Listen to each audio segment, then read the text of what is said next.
Good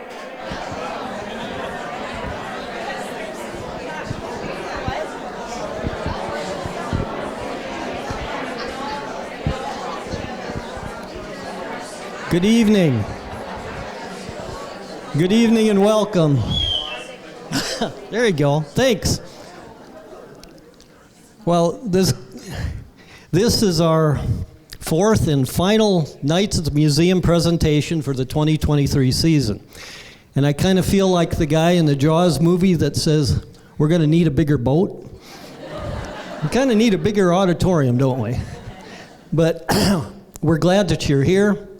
One thing that we'd like for you to do now, and it'd be really nice if you could shut off your cell phones. You probably have already done that, but if you haven't, please remember to do that now.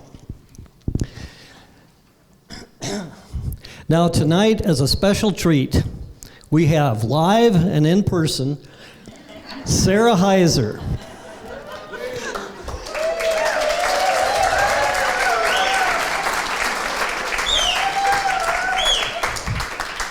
As well as being our esteemed reigning museum vice president, Sara is a librarian at Northwestern College. She earned a master's degree of American history with museum studies at the University of Iowa. Sara has worked for the Medical Museum at the University of Iowa and the Medical Library Archives at the University of Virginia.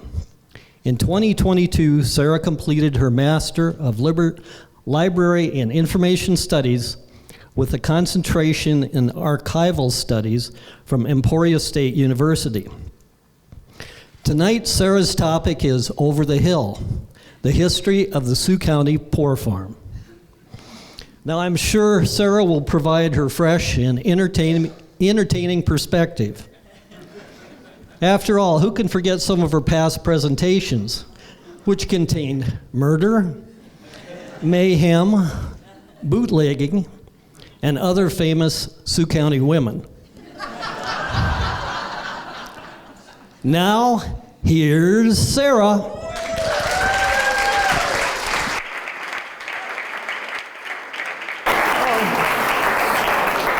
Wow, that was kind of a big build-up there, but we'll find out. Okay, anyway, the first time that I heard the term over the hill was in regards to middle-age birthday parties, right? You can go to the store and you can buy black balloons, black banners, black napkins, black paper plates, all festooned with the over the hill slogan. I never knew what that meant. I just assumed it was like life. You know, your life goes up a mountain and you peak kind of at the age of 40 or 50, and then it's all downhill the rest of the way. But that is not really what it means. The history of the term over the hill comes from a poem written by Will Carleton way back in the 1870s. It is written from the perspective of an older woman who was cast off by her children. It is a sad poem.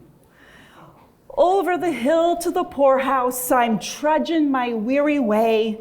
I, a woman of 70 and only a trifle gray. I, who am smart and chipper for all the years I've told as many another woman that's only half as old. Over the hill to the poorhouse. I can't quite make it clear. Over the hill to the poorhouse, it seems so horrid queer. Many a steps I've taken, a toilin' to and fro, but this is a sort of journey I never thought I would go.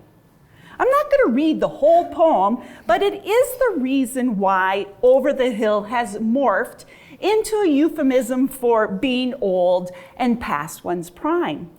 But back at the 18th century, Over the Hill became synonymous with being cast off to the poorhouse or to the poor farm. And I have never heard of the poor farm before, as it was not a term that was being used after I was born. But For over 200 years in United States history, a poor farm was a common sight in many counties. In fact, there may have been over 2,400 county poor farms across the United States. The poor farm was an early welfare agency to house the needy within a community. This facility was county-run and fully paid with county tax money. It received no federal or state assistance, and the farm's goal was to be self-sustaining. Profits would cover the expenses of caring for the residents. Poor farms like ours in Sioux County were the backbone of localized social welfare. They were developed out of necessity, as there were no nursing homes, no Pioneer Home, no Hope Haven or Village Northwest, no Genesis House. For generations, the poor farm provided a place of refuge, a place of comfort, and a home for many who had nowhere else to go. Tonight, I'm going to talk a little bit about the history of the poor farm in Sioux County. To personalize the poor, I will tell a few stories of people classified as paupers in 1888. And finally, I will wrap up by explaining the farm's unique history of being the first experimental extension station in Iowa. And I hope to give some time at the end for people to share some of their stories about the poor farm or the county home, which replaced the poor farm in 1953. As it's the county home that is an institution that remains in our collective memory. In Carleton's poem, the poor farm was a place for the elderly. At that time, older people were cared in the homes of their children. But what if you never married or you had no children? Where would you go? An option was the poor farm. Yet it was more than an old person's farm. It was a place for all people who had no means to support themselves. People with mental and physical disabilities, people suffering from economic misfortune, abandoned mothers with children, or those who were chronically sick. Ages of residents were newborn babies all the way to 90 years old. For those facing only temporary misfortune, they left the institution as quickly as they could. For others, they stayed indefinitely, and the poor farm truly became their home. Now, poor farm residents were classified as paupers. Now, pauperism is different than being poor. Historically, there's really no shame in being poor. In fact, the Bible gives special blessings to those who are poor. But being a pauper was completely different than being poor. First, the word pauper was an administrative category. Paupers were individuals receiving any county assistance. County poor funds could be used for outdoor relief, which means a pauper could continue to live on their own and be supported by county taxpayer money, but other paupers were forced to live at the county poor farm. In census records, which you see right here, a resident in a poor farm was classified as an inmate. And I think that we can all agree that being classified as an inmate has negative connotations. Being a pauper also was a moral category. Pauperism was considered a result of moral failure, indolence, vicious habits, bad principles, and maybe even immorality. Being assigned the term pauper carried with it great stigma.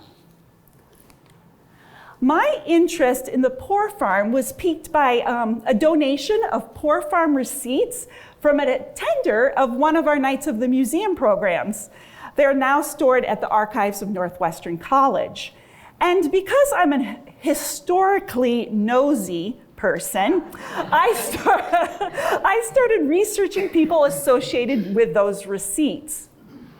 Secondly, the old county home which replaced the Poor Farm house in 1953, has recently been demolished.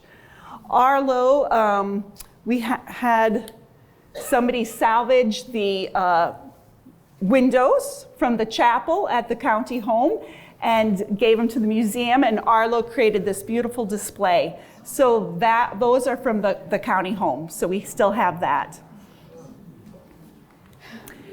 And on a crisp December day, I went out to the property to take a few pictures of the buildings and of its surroundings before it was destroyed forever. And this is the view from the stoop of the county home. And I was really taken aback, even though it was December, how absolutely beautiful the property is. Technically, the county home and the Poor Farm home house before it was not over the hill, but it actually rested on top of a hill. And sitting diagonally on that property, the building faced the entire small hamlet of Orange City. It was visible from the front doors, and I was struck by the thought that the people who lived here were outcast to that hill to remain separated from the idyllic nature of the rest of the community. The residents, they lived on the periphery, in the shadows, outside of. They were the marginalized. Now, early Iowa statutes dictated that townships within each county were responsible to provide aid to the needy. As a result, township leaders submitted bills and expected reimbursement from the county's Board of Supervisors. Now, back in 1870, when the Hollanders first came from Pella and settled the frontier here in northwest Iowa, they relied on each other for aid and assistance. After all, they did worship with each other, and so many of them were related to each other. But as the colony grew and experienced the hardships, especially of the grasshopper plagues, the local paper first mentioned paupers in 1873. Now, one of the first mentioned was a 15-year-old Dirk Van Groningen. I can't say that last name. Say it. Thank you, a little audience participation there. I don't think he came to Sioux County with family members, but rather he came on his own to homestead. And in 1873, Dirk had some sort of medical or health crises, and he needed to rely on individuals with his township. And the business owners tried to submit bills to the Board of Supervisors. So there was merchandise for $17.27 and $26 for a doctor's fee and medical treatment. But the Board of Supervisors said, we're not going to pay for that because you didn't follow the proper chain of command, is a military term that I've learned from my husband. I don't know if they use it in the Board of Supervisors. But the board did allow for Dirk to receive $3.33 per week to live on while he recuperated. Now, fortunately for Dirk, he had a happy ending. He recuperated, bought some hogs, got married, and earned his homestead land and lived into his 80s. So now, understandably, the county only wanted to provide funding for people who are residents of Sioux County. So Dirk was worthy of tax money. But if you are not legitimately from Sioux County, the county wanted to mitigate longer-term expenses, then the Board of Supervisors found alternative solutions, which often meant getting the paupers to go back to their home origin. So for example, a Hall resident, Charles Sawyer, accompanied a pauper all the way back to New York State. And in another case, Mrs. Emma Jackley and her newborn daughter were given a train ticket back to Pekin, Illinois. Now, back in 1876, the Board of Supervisors decided to consolidate their welfare relief and build an actual poor farm in Sioux County. Those living there would be required to work to the extent of their abilities in exchange for room and board. The proceeds of the farm would help pay for their costs as well as the overseer of the farm. And the first poor farm was built way out by Haywarden. They purchased 120 acres of land for $5 an acre. The administrative structure of running a poor farm was like this. The Board of Supervisors chose 2 men to be overseers of the poor. And yes, our esteemed Henry Hospers was one of the first overseers of the poor. Then an overseer, or later called a steward or superintendent, was hired to manage the farm, keep all the financial books, and supervise the residents if they were capable of working. His wife was called the matron, and she managed the home as well as supervised servants, prepared meals for everybody, and provided nursing home care. After the poor farm was built, some individuals were reticent about moving to the poor farm, as staying in your own home and receiving outdoor relief was far more palatable. The author of a newspaper editorial worried that the poor farm was the county's white elephant. He asserted, "We are afraid that the poorhouse will only act as an ornament to the prairie if the board intends to give every pauper his own way in the matter." He argued that state statutes dictated outdoor relief was only for widows and military veterans. If a county pauper refused to go to the poorhouse, then they should be forced out of the county. And the author hoped the Board of Supervisors would enforce those rules. Following the grueling battle of the smallpox epidemic in 1882, the county sold the Haywarden property and purchased land closer to Orange City. It is the same piece of property which the old county home was on, right on the outskirts of town. Now, local doctors were really relieved that it moved closer to Orange City, because that ride by horse and buggy or by sled and horse through treacherous weather a long way took a lot of time. And of course, the county preferred them not to have to pay them as much either, because time equals money. So the Board of Supervisors took this creation of the new poor farm very seriously. County delegates traveled to poor farms throughout Iowa to observe, to take notes, and to finalize plans for the best home and buildings for the poor farm. The county's new poor farm opened in 1886. The poor home was a 2-story frame house. The first floor had 7 rooms, 4 of which were reserved for the overseer, the steward, and the family. There was a large, spacious dining room, which separated 2 sitting rooms, one for the men and one for the women. Now, the upper story, they had 16 small bedrooms. 4 rooms were sealed for those who have gone daft, perhaps dementia, or for those who have become desperate, perhaps those suffering from mental health issues. Now, having disabled tenants live on the 2nd floor was not very practical. One newspaper article described the matron having to run upstairs every hour to attend an elderly gentleman who couldn't come back down the stairs. Now, we have a little concept of the administrative structure and the physical buildings of the poor farm. We're going to turn and examine the types of people who were classified as paupers. Tonight, I'm going to specifically look at a case study of people receiving county aid in the summer of 1888, just 2 years after the new facility opened. I will compare and contrast 2 single mothers and evaluate the county aid they received, and also describe individuals living at the poor farm at this time. As mentioned, widows and military veterans were deserving of outdoor relief. The county provided rent and other goods and services for them to live independently. Here is a receipt paid to Fred Meese of Alton, a landlord who was renting to a pauper, Mrs. Mary Spohr. Now, by 1895, Mary had received assistance from the county for at least 7 years following the tragic death of her husband, Joseph. Her sad tale was vividly recounted in the Alton newspaper. Joseph Sporer was building a new house for his growing family out by Granville.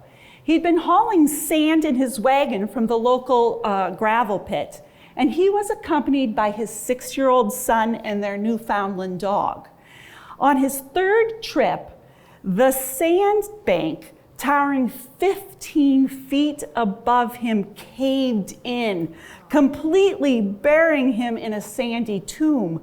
The 6-year-old son ran to get his mother, and the dog started to try to dig his master out. When local men heard the commotion, they rushed in to attempt to exhume him, but it was too late. When Mary got there, and she was pregnant with their 7th child, she rushed toward her husband. With opened arms and a cry of anguish on her lips, the poor woman fainted and fell at her husband's feet. She was taken back home in an unconscious condition along with the corpse of her husband, and 6 little children crying around their apparently lifeless forms. The sight was enough to melt a heart of stone. The reporter asserted Mr. Sporer was poor, but as honest, straightforward, and hard-working a man as lived in the country. His wife and 6 children are helpless without any means of support. The whole community is in sorrow over this terrible incident. Shortly, Mary gave birth to Annabelle after burying her husband, and she sold that farm, moved to Alton, where she did laundry, took in boarders, and worked in local hotels. The family did not have to move to the Poor Farm. Instead, as that widow, she was entitled to outdoor relief.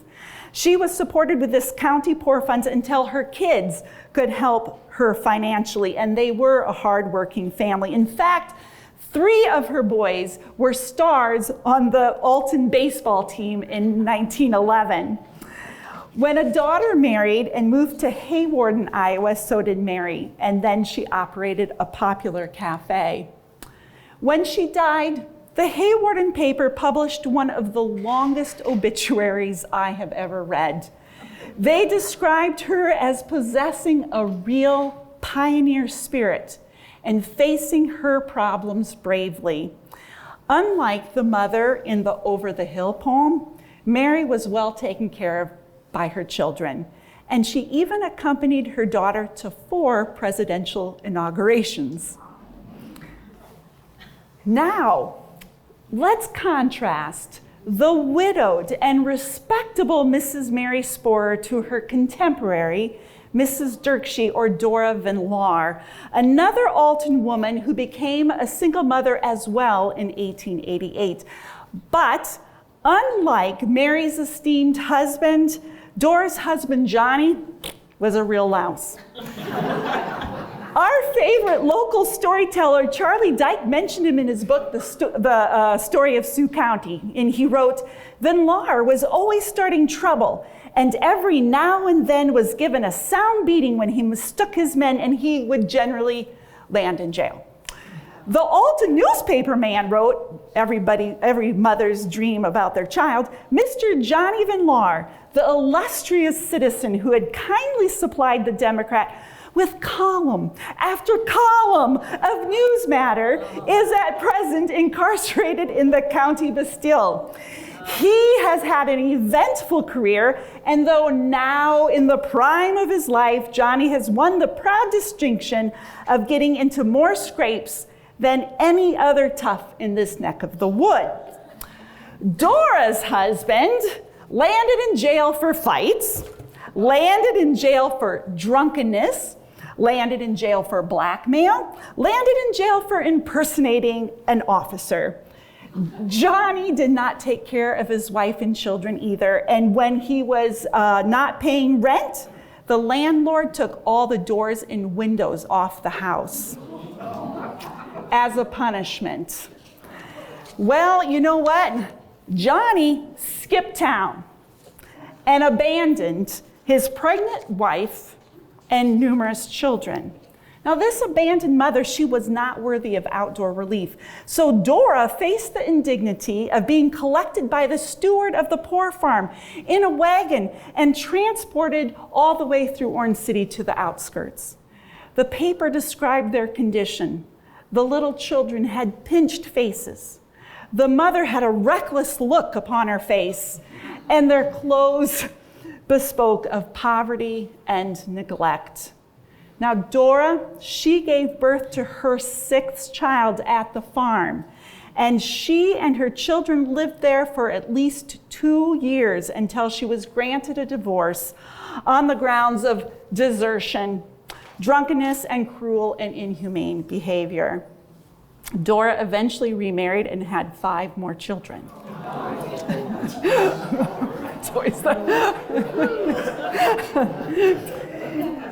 Interestingly, that same week that the newspaper ran the article, Johnny Jerked to Jail, which precipitated Dora's move to the Poor Farm, there was an article 2 columns over about the Poor Farm inmates.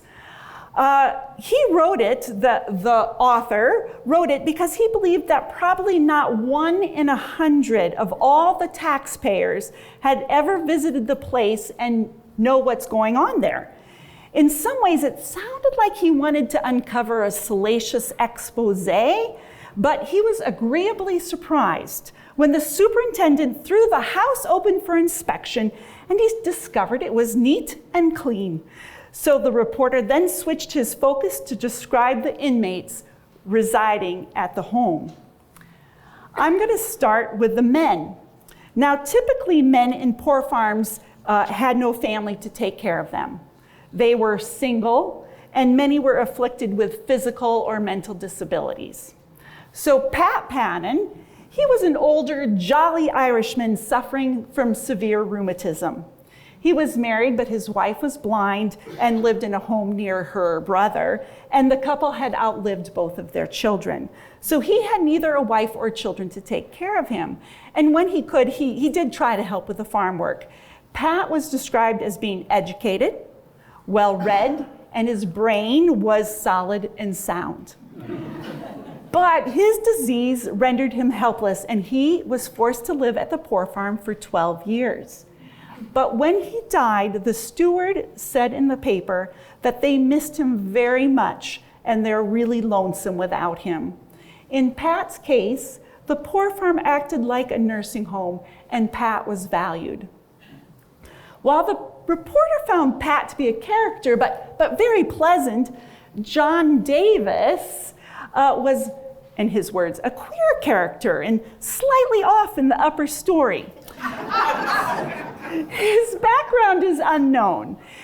He may have been from Wisconsin, but somehow he ended up in the Dakota Insane Asylum.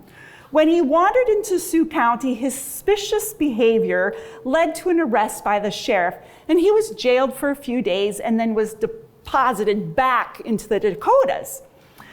John, however, decided to journey back to Rock Valley, and he entered into someone's house and refused to leave.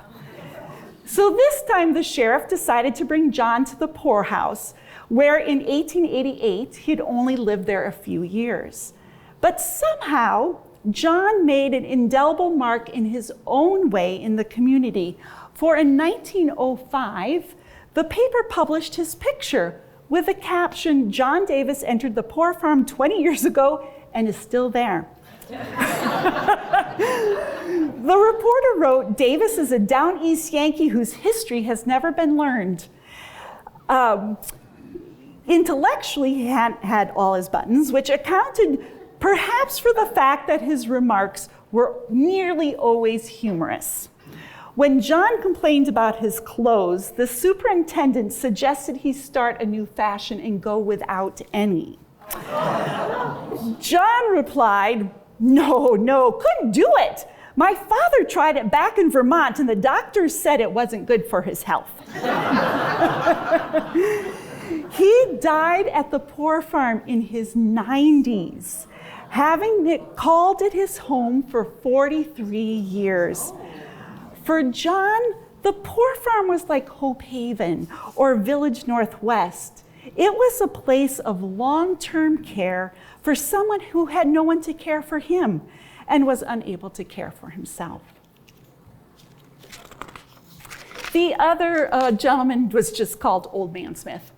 He was 79 years old and just too old and feeble to do any work. So again, it was like a nursing home. The other inmates were women and children. Mrs. Clara Halford was an Englishwoman from Hall, Iowa, also afflicted with rheumatism. She and her two children, a 14-year-old girl named Beatrice and a 10-year-old boy named Ernest, had been dependent on the charity of Hall for quite some time. Now, initially, she refused to be transported to that poor farm until she was given no other option.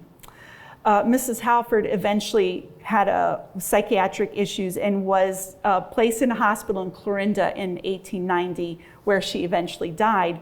Ernest left the poor farm, and he actually became a barber. But Beatrice, she was born disabled and never could walk. So she remained at the poor farm until the 1920s, when the city decided she should be institutionalized at the Iowa Institution for the Feeble-Minded in Glenwood, Iowa. That change from that small home-like situation had to be difficult for Beatrice because the new facility had 2,000 residents. And Beatrice died at age 62, having lived 48 years classified as an inmate. For Beatrice, the poor farm was her care facility. And just so you know, moving Beatrice out of our county home to another institution in Iowa, we were still responsible for funding her. The county paid Glenwood and also other individuals living at Cherokee or other mental health institutions. That was still our responsibility. Now the reporter, I think all of them sound sad, but the reporter found Mrs. Buchenfeld's story the saddest. As a child, she was sent out on the orphan trains from New York City to be adopted out west. And as a young woman, she worked at Thank you, Calliope. I appreciate that. And was seduced by a young man. She became pregnant, and the law forced the wretch to marry her. The deadbeat, however, did not take those vows seriously, and he ran off, leaving her to fight the world alone. So she and her little son lived at the poor farm, and for them, it was like a domestic shelter. So let's evaluate those names. We have Patton, Davis, Smith, Halford, Buchenfeld. Those were not Dutch names. Do you think that was significant? Probably. Dutch people were kinfolk, were caring for other kinfolk, except for Dora van Laar. Her husband, Johnny, had family in this area. Dora had family in this area, but for some reason, she was sent to the poor farm and not taken care of by her extended family. So you see, despite the stigma maybe associated with it, the poor farm really was a place of refuge for those elderly, the infirmed, and those single mothers with children. It was a home for the homeless. Now, we're completely switching gears, because I've spent a lot of time talking about the purpose of the poor farm and giving an overview of those residents there. But now it's time for us to discuss another interesting aspect of the poor farm, and that's significance that it had to the agricultural history of Iowa. In the Sioux County Courthouse, there is this plaque. It says, "Birthplace of an Idea." In this locality, county cooperative agricultural extension work as now conducted through the United States was first established. This plan was conceived by Perry G. Holden of Iowa State College, the Sioux County Farmers Institute, and the Board of Supervisors of Sioux County, February 18, 1903. The first work undertaken was the improvement of farmers' seed corn. This, the first mass effort to improve corn, started a movement that spread over Iowa and the Corn Belt. How did this happen? The roots to this development was in the Iowa Agricultural College and Farm, and now we know it as Iowa State. In 1902, Iowa was suffering from really bad corn yields. There was early summer flooding, the corn was filled with water, and it was only partly ripe when it was picked. And farmers really didn't have an understanding of what's going on. And this was true in Sioux County and other places in Iowa. In fact, the Sioux County Herald newspaper in November of that year said, "Many fields have very little, if any, corn that will grow." So Perry G. Holden, he was an agronomist from Illinois, was hired to work at Iowa State. He was an expert in seed corn. He studied a hybrid corn called Reed's Yellow Dent, which had been introduced in the 1893 Chicago's World Fair. He was a firm believer in the power of corn to transform agriculture. Now, as an agricultural scientist, he was interested in creating corn seed that would yield the highest bushels of corn per acre. He studied evaluating corn seed, choosing the best seeds from an ear of corn for seed, proper methods of storing seed, and the best practices in planting seed. Most importantly, Holden was a scientist who wanted to see practical applications of farming research implemented on working farms. But Ames and the college was far away from family farms, and so Holden brought his message regarding corn directly to the farmers. Now, in 1902, Holden went to Orange City to talk to Sioux County farmers. They were a bit skeptical. Ames, Iowa, and their agriculture labs were 200 miles away with different soil and different climate. Farmers wanted to conduct their own experiments right here in Sioux County. So in 1903, the college opened its very first county cooperative experimental extension farm in Sioux County. The Farmers Institute requested that the Sioux County Board of Supervisors allot $150 and 4 acres of the county farm for an experimental station. Perry G. Holden and others from Iowa State took the lead in supplying the academic charge. But it was Harry McGee, and I could not find a picture of him, the Poor Farm steward, who was responsible for the efforts in Sioux County, along with one of our town founders, Hendrik Vanderwall, and also a gentleman from Morris, John C. Emery. In May of 1903, Holden delivered 5 kinds of corn, 3 kinds of grasses, and 4 varieties of potatoes for this season's first experiment. Now, Holden was a pretty big deal. He took his message across Iowa using railroads to visit nearly every county. These were called seed corn gospel trains. And as a result, Holden has been described as a corn evangelist. Railway cars were used for lectures by Holden and other scientists, while other cars housed how-to exhibits. In a little book about this period in history, an author compared corn mania at this time to tulip mania in the Netherlands in the 1600s. The following year, Professor Holden wanted to test corn from individuals in Sioux County. Now, Harry McGee, he wrote to a farmer in every township requesting 1 quart of seed that they could evaluate at the county farm. They wanted to find out if Sioux County corn was the best. Farmers in 9 of the townships, out of 23, so I don't think that's that great, but sent corn for planting in May. Additionally, McGee, who is described as being big-hearted and also being a big, hearty handshaker, went to local implement dealers to solicit free agricultural equipment, feeling that they too should contribute to the success of the experimental farm. Because he was affable and persuasive, McGee added 1 manure spreader, 1 corn planter and plow, a big wagon scale, and an incubator to the Poor Farm for free. And great efforts were taken to create enthusiasm for this experimental farm. The Poor Farm hosted grand picnics with special educational speakers promoting agricultural methods. Large tents were constructed, and by the second year, 1,000 people came to the Poor Farm for this big celebration. A local reporter acknowledged that Misters McKee, Vanderwaa, and Emery are to be congratulated on the progress that has been made in their experiments, and the County of Sioux for having county authorities broad enough to see the advantages in the new endeavor and persevering to see it through. The Sioux County Experimental Farm continued for many years, all under the capable direction of Harry McKee. Now McKee, he was the right man for the job, for not only was he an able farmer and an able organizer, but he was able to stir up fervor for the work being done on the experimental farm. He wrote in the newspaper, "So brother farmer, it is up to us on this corn deal.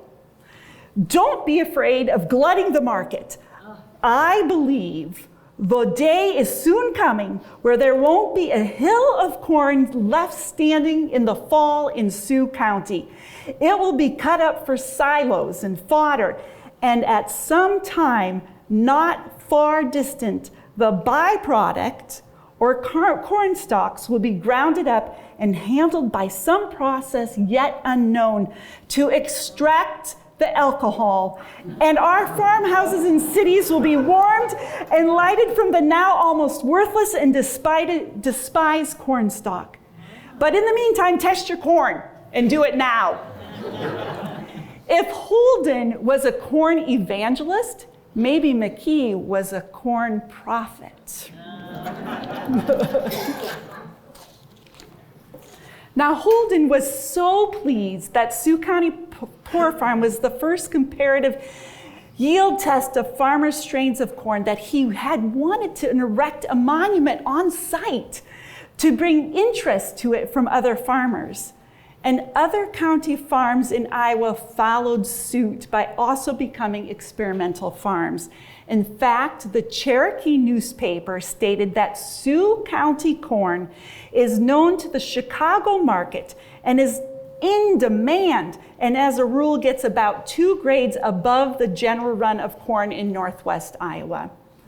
So perhaps, because the experiments done on seed corn on our own poor farm, perhaps this institution played an important role in making Iowa the land of the tall corn. By the 1950s, the old poorhouse was in poor shape. Steep and narrow steps made it a fire hazard for elderly and disabled individuals living on the second floor. By the late 1940s, 21 individuals were living in those 16 rooms. The Board of Supervisors recommended tearing the old house down to build a new, most modern public building in the state of Iowa. A $275,000 brick building would expand to house 40 residents. You can see that they built the building before taking down the Poor Farm, or the Poor Farm house. The plan was to have the 20 county residents living at the Cherokee Mental Institution brought back to the county home, saving the county nearly $20,000 a year. In addition to the steward and matron, this time the county hired a nurse, a cook, a janitor, a farm laborer, and a married couple to work the night shift. In letters written to local newspapers, the Board of Supervisors justified this expenditure because we owe it to society and to those people who have no opportunity in life to care for themselves. So in 1953, the beautiful new county home opened its doors. The Poor Farm was taken down and slowly began to become a forgotten institution in our community. Tonight, I hope you learned something of how our county operated a welfare system for nearly 75 years, and about the types of people that called the Poor Farm their home, and a bit about the importance of the farm in conducting agricultural experiments so Sioux County, and thus all of Iowa, could become an agricultural leader in the production of corn. And now when you hear the phrase over the hill, you will realize that it means more than just being old.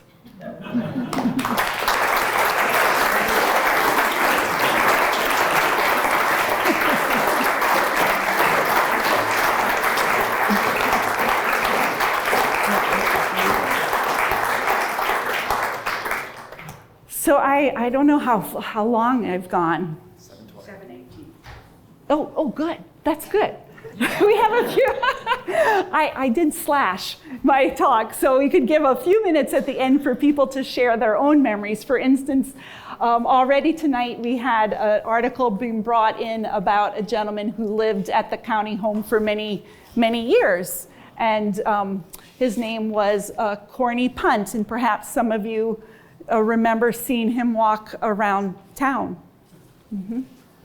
Is there any questions, or yes? And maybe I'll have to read the question. Who actually worked on the farms? They had Who actually worked on that experimental farm? Since they have, older arthritis, were there some healthy? Well, yeah, and residents? I think Harry did, and those other gentlemen. There was probably a pool of them. Mm-hmm.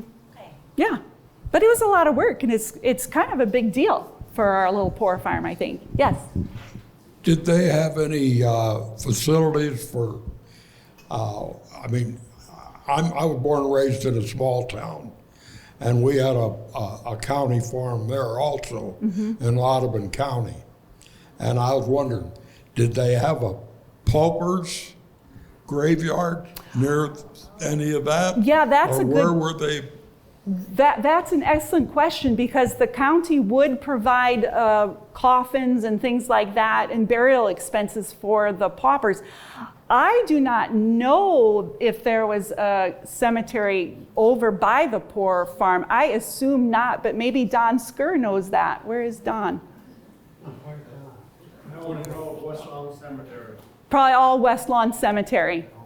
Mm-hmm. That's a good question, interesting question. Section? I don't know if there's a separate section. I don't know. Don says not that he's aware of. Mm-hmm. Oh, yes, Ben. We had an area in the Milford Cemetery where poor people were buried for $1. Oh. And a lot of those places aren't even marked because nobody had enough money for a stone. But there is a spot in there. They always told us don't dig in that area. Okay, but it's not marked with anything. You just know it because. It's marked in a book, but there's no names. It's just X. Okay, interesting. Yeah. I know we have a section in my hometown of Sara, but off to the side.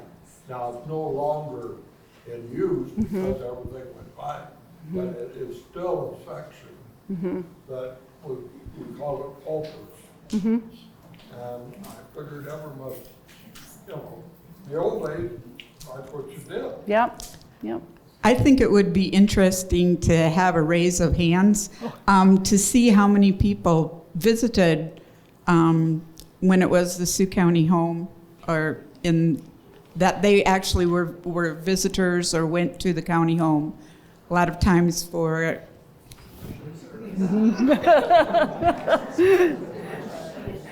Now, it was the county home and operated by the county till I think 1975-ish. And then they kind of got out of that county home caring business because of regulations and cost and things like that. And then it was rented out to Hope Haven. So I remember it more, I would say, as Hope Haven, because we had to go, my mom and Aunt Carol would make us go sing.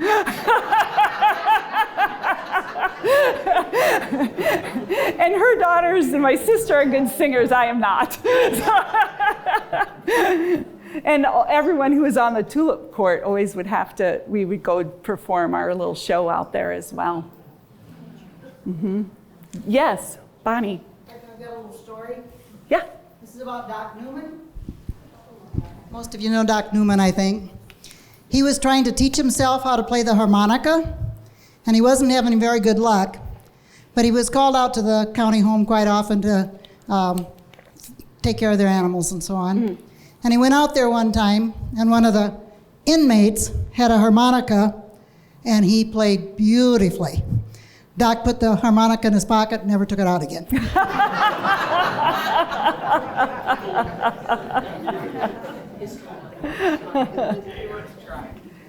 Is there anyone else that has a memory they'd like to share, or some in? Regarding the pauper section and cemetery, I have seen that. I saw two last summer in Michigan. In Michigan? Mm-hmm. It clearly says pauper cemetery. I just didn't know where the residents that were living at our poor farm was buried. There's got to be a town in the country that had a large community. Well, like when I was growing up, they still had 40-acre farms Sure. and 80-acre farms. Now, they went by the wayside, they got bigger, the towns got smaller and went by the wayside. But I'm sure that every town with any size or any community back then had to have just like state visitors. Yeah. Open section. Yeah.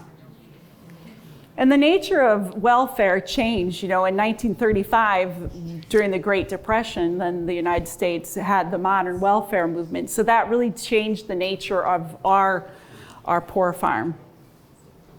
Sarah, can I tell about Uncle Carl a minute? Oh, yes, of Your course. sister. I'm sorry. There's a voice. Where's the voice? I'm Ann. I'm Sarah's sister. We did an oral interview with our uncle, Carl Vanderkoy, about a week or two ago. And when he was a young doctor coming to Orange City in the early 70s, now this would have been, later, not the poor farm, probably not the county home, closer to when Hope Haven. It still, I think, was the county home. Still though. the county home. He was the new kid the new doctor in town. So his call route was to go out to the county home. And he told us how he managed a TB outbreak there, and they had he kind of by himself with the public health nurses for a year managed a contagious illness. They kept what it they quiet. did, they kept it quiet. Yeah. Oh, we got one over here. One little story. I just remember, I was one of those who had to go and sing too, but not that I sang well. How many of you had to go sing? Anyway, there were always twin women there that were so enjoyable. I think they were there probably for some mental delays, but they were so much fun. And Halpert twins, that's what, Halpert twins, they were great. And I think they were probably still there when the home closed, but. Oh, way in the back, Janine Callsbeck has one. Well, I worked there in the 80s when it was Hope Haven RTC, and I would bike there, on the gravel road, and I had the night shift, and Lorraine and her sister were still there at Hope Haven RTC, and I think some of the other county home residents were still there. And it was, I'm sure, very similar to the county home because, I, as a person who was working there, helped some of the guys take their showers because they couldn't do that by themselves. That was not my favorite shift. But it was a county home. It was like a county home, and it's pretty sad place to live. Although we took care of the people. Right, and that's always the question. Like in some ways, a lot of the historians, talk about everything that was bad with the poor farm and that kind of thing. But honestly, when I was studying through it, it seemed like they did the best that they could to take care of the people. The stewards and matrons were hardworking, and there was a genuine idea that we need to care for these people in some way or another. So, you know, and then it became, they didn't like the word poor, so then it became the county home. But in some ways, the poor home was more homey than the county home, which seemed more like an institutional building, you know, with long hallways instead of a house. And now, of course, Hope Haven and Village Northwest, they kind of have that whole house idea. So it's making it more of a home. Mm-hmm. Well, anyway, thank you so much for coming tonight. I'll just go where you were sitting.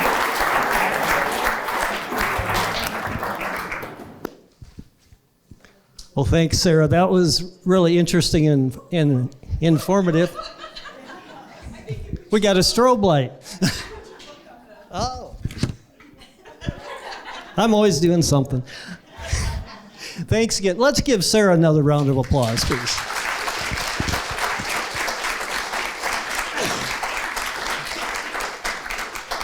Well, this concludes the Nights at the Museum for the 2023 season. We want you to be on the lookout for announcements concerning our Books at the Museum programs, which will be coming January, February, and March, so be looking forward to that. We'll have our museum board members, Dr. Keith Feinert and Dr. Jim Skopp will lead these discussions. Right now, I don't think we know what the topics are going to be, but I'm sure they'll be interesting as always. Also like to thank Isaac for recording our Nights at the Museum programs. He's really done a great job. Appreciate that. If you're not aware of it or you know somebody that's missed one of our sessions, you can go and visit our Dutch American Heritage Museum link and see them there, as well as on YouTube. So either of those places you can find our back sessions. So you may want to either review them again or tell other people about them as well. Now, on another note, following our announcements, our bylaws, according to our bylaws, we will have a business meeting after you're dismissed, and our president, Arlo Van Beek, will preside over our annual organizational and business meeting. So we encourage you to stay for information and also for your input into the museum as you'd see fit. And that being said, I'd like to thank you for your continued interest and support, and we really do appreciate your attendance. So thanks a lot.